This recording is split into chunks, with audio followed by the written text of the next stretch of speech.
Hey guys, welcome back.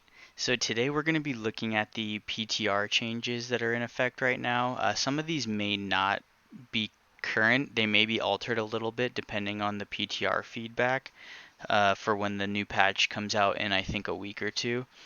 So let's go ahead and dive into this. If you haven't already, please subscribe and like. It helps a lot for my channel and it's much appreciated.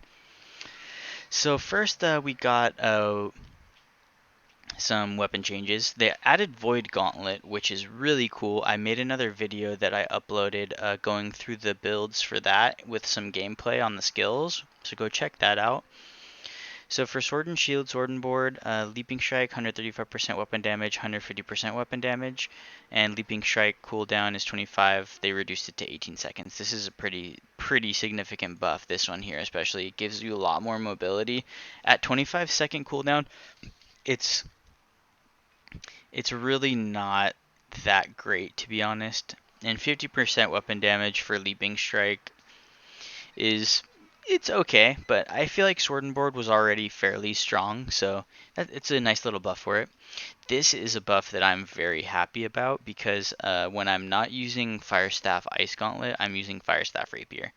Although I may throw in Void Gauntlet with Fire Staff in the future when that comes out and do some testing with that. But Tondo, cooldown 11 seconds to 6 seconds, really great.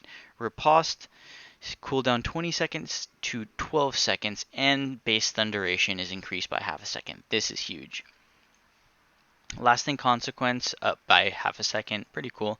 Momentum 25% damage to 30% damage. Not too bad, but this riposte cooldown reduction is insanely good in my opinion.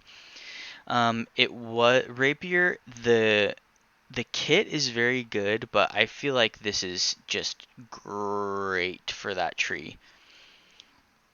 So for Hatchet, which has been being used a lot with that bug that was happening for a while that they just patched, aerial transmission duration 3 seconds to 6 seconds, pretty good. Rending throw 15 seconds to 8 seconds, not bad, not bad. Spear, looks like we got a lot of changes here, mostly buffs. So Cyclone, 110% weapon damage to 130, not bad.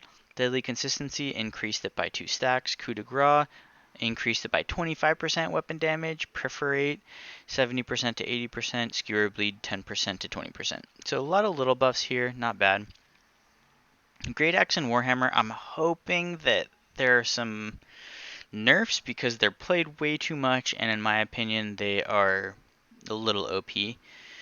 Great Axe, so Charge, Unstoppable, Grit, Whirlwind now has Grit, Gravity, Foe is held still 30% longer, 0.25 second root, and a quarter of a second additional root, which I think is not needed. Gravity is already extremely strong for war as well as invasion. And for Outpost Rush for sure. So a lot of changes to Warhammer. Let's see what we got. Lasting Trauma Rend increased by 5%. Opening Act increased damage by 10%. Exhaustive Attack slow target stam regen by 15% to 20%. 20 for Mighty Gavel, 22 seconds to 20 seconds, and increase the weapon damage. Justice for All, weapon damage was increased. Wrecking Ball, 10% weapon damage increase. Safety measures increased from 4 seconds to 7 seconds. I believe most of these are buffs, which I think are completely unnecessary. It's already played so much, and these two are honest. I feel like they both need quite big nerfs, in my opinion. There are so many people that run them in wars, and they're extremely strong. So I think they need to give some love to some of the light armor classes, quote unquote, and some of the other melee DPS. They did give a little buff to Sword and Board, which is nice, and a good buff to Rapier, which is nice, but these two classes are way too strong. These two weapons, rather. Okay, bow, we got cooldown reduction decreased for poison shot, direct hit. If you directly hit a target with poison shot, it deals 200% more damage. Direct hit against targets are more powerful and deal 150% weapon damage. That's really cool. Rain of Arrows radius was decreased a lot. I don't know how I feel about that. Rapid shot cooldown was decreased by 30%. Splinter Shot can no longer headshot. Interesting. So these are some nerfs, a couple little buffs, but I think it's good that they're messing around with it a little bit. So for musket, power shot cooldown was decreased. Shooter stance cooldown was decreased. Stopping power cooldown was decreased. Sticky bomb has a huge weapon damage increase, which is pretty cool. I think that build was fairly underutilized, so they want to increase it a little bit, have people try out the other builds. Okay, here's another one I'm really excited about because I run mostly Fire Staff. Pillar of Fire, 35% weapon damage increase. Insane. Prophet of a Fire God, decrease 5% crit damage. I think 20 was a little excessive, so that's, I think, an understandable nerf. Spellsinger, minus 5% crit chance as well. Understandable. Rune of Helios, 30% damage increase to 25% damage increase. Although it was only a 1 minute cooldown, Rune of Helios is insane. A straight 30% damage increase is outrageous. In fact, I think they may reduce this to 20% in the future because it is very good. Singe and Watch It Burn passive swap. Interesting.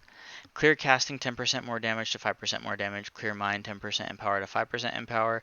Pyromania 20% damage buff all below 50% to 15% damage. I don't know if I agree with that. I think you want to be over half HP so much. I think the damage increase at 20% was fine here, but we'll see how it goes out. Flamethrower, a pretty good buff. I don't know many people who use the Flamethrower tree, but that's a pretty nice damage buff for your main spell. Reheat cooldown 6 seconds to 4 seconds. So they've been nerfing Lifestaff a lot, which I completely disagree with. I do know that the Void Gauntlet is going to be damage, lifesteal, and heal. So maybe they're trying to nerf this to encourage more people to use the Void Gauntlet when it's first introduced into the game. But I think they've already nerfed it more than enough. So let's see. Divine Embrace 150% weapon damage heal to minus 30%. That's bad. Sacred Ground duration reduced by 3 seconds, and the weapon damage heal is reduced. Holy Ground regen stamina and mana 100% faster ones. So they reduced that by half. That's Holy Ground was one of their best skills. Reduced weapon damage for Blissful Touch. Reduced damage for Enchanted Justice. Increased damage for Splash of Light. Shared Recovery, more percent max mana gain, which is nice. Protector's Blessing reduced the weapon damage heal by 1.5%. Light Embrace reduced 20% heal for the weapon damage. Connection, gain 1% max mana versus gain 2% max mana. That's nice. Beacon, heal 20% weapon damage to 16% weapon damage. So still a couple nerfs, which I really don't think that it needs, but let's see how it plays out. I know personally a lot of people on my server and my friends that run Lifestaff are not enjoying these nerfs, and they're not going to play Lifestaff. I think they've cut down the population of healers and Lifestaff users probably by a quarter, maybe even up to a half. I know a lot of people who just refuse to run Lifestaff now because it doesn't feel as useful at all. Okay, let's move on. This is another one that I'm very interested in because I enjoy running Ice Gauntlet with my Fire Staff as well. Increased weapon damage for Wind Chill. Decrease crit damage at full stamina. Not sure how I feel about that. You're going to have to dodge anyway, so this is not super relevant. Heavy Freeze now has a 5-second cooldown. 35% damage bonus to 25% damage bonus for Ultimate Chill. I think they should have probably put that at 30 for the time being, but Ice Gauntlet has been used so much, so I get why they're nerfing it. Once again, don't know why they're nerfing this in Lifestaff, and they're not nerfing Great Axe and Hammer, but whatever. Critical Frost, crit chance while enemy is frosted area have frostbite 20% chance to 15%. Ice Storm tick rate 4 times a second to 3 times a second. Ice Shower, and they increase the cooldown. That's big nerf, big nerf. Pylon refresh, pretty irrelevant, but max lifetime is now 45 seconds. And Entombed, mana cost is 0. That's a great addition I think they needed. You shouldn't have to use mana to entomb yourself. So anyway, guys, that is about it for the weapon changes for the current PTR. Once it's released, I'll go through it again really quick and see if there are any differences between this and what actually goes into the game when the new patch comes out in a week or two. But thank you guys for watching. Please like and subscribe to help out the channel.